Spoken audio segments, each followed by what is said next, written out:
Hi there. My name is Susie Thompson. I'm on the ministry staff at Ridgewood Church in Minnetonka as a care pastor, and I also have the privilege of serving on the board of directors for Silver Cord Ministries. Pastor Judy, the founder and director, has asked me to share a little devotional with you today. So here goes. How are you feeling about wearing a mask? In recent months, we've become accustomed to hearing the phrase unprecedented times. I bet 4 or 5 months ago you never imagined a day when you'd be wearing a mask out in public to help protect you and others from what was then an unheard of virus. But for many of us, wearing a mask has become a habit as we run to the grocery store, visit the doctor's office, or even attend church. There are some problems associated with mask wearing. It's sometimes difficult to hear the words that another person is speaking. You're denied the opportunity to see facial expressions that can make it hard to read their mood or their meaning.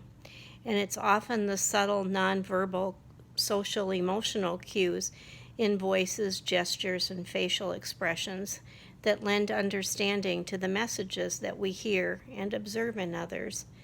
Masks prevent people from knowing what lies behind. Many, if not all of us, also wear masks that serve to protect us from being fully known by others. We may even think that somehow we're able to hide from God. I want to share with you a little poem called We Wear the Mask. It was written by Paul Laurence Dunbar. We wear the mask that grins and lies. It hides our cheeks and shades our eyes.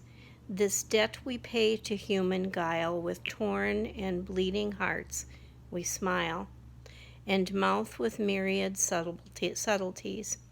Why should the world be overwise in counting all of our tears and sighs? Nay, let them only see us while we wear the mask.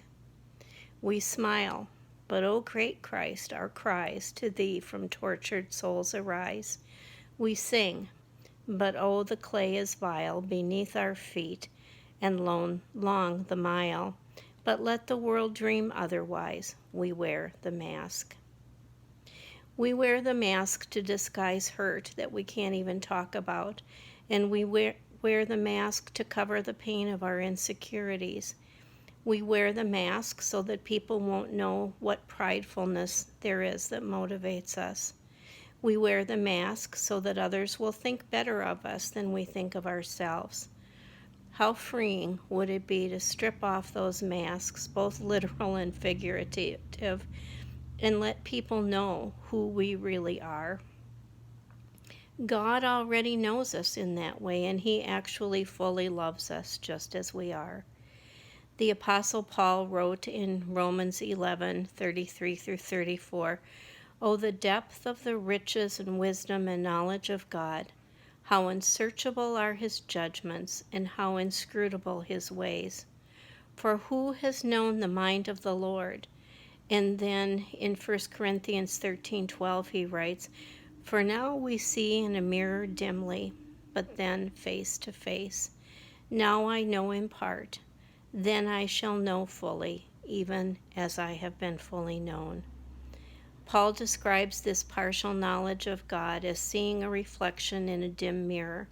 Some scholars suggest that he has in mind Corinth's famous bronze mirrors that were known for their imperfect reflections. After the coming of Christ, when the church is fully mature, as He is, however, we will see God face to face, knowing Him in person and intimately, instead of through just a partial revelation.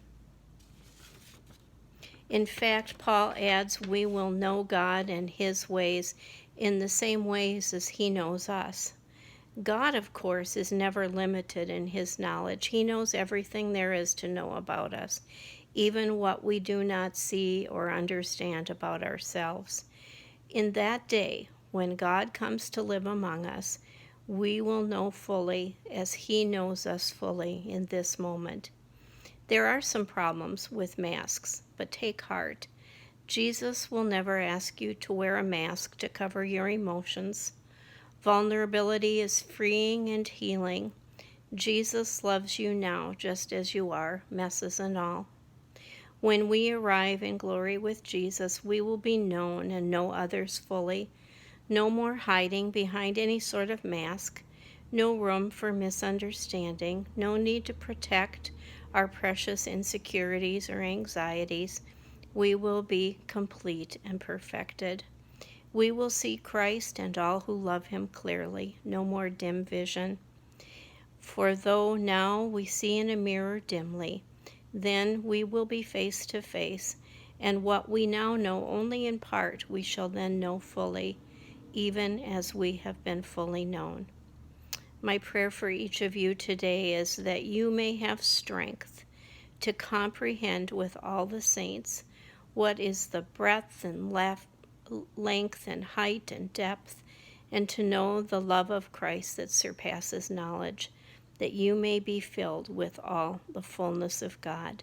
That's from Ephesians 3:18 and 19. So take off your masks, breathe deeply, and enjoy God's presence with you today.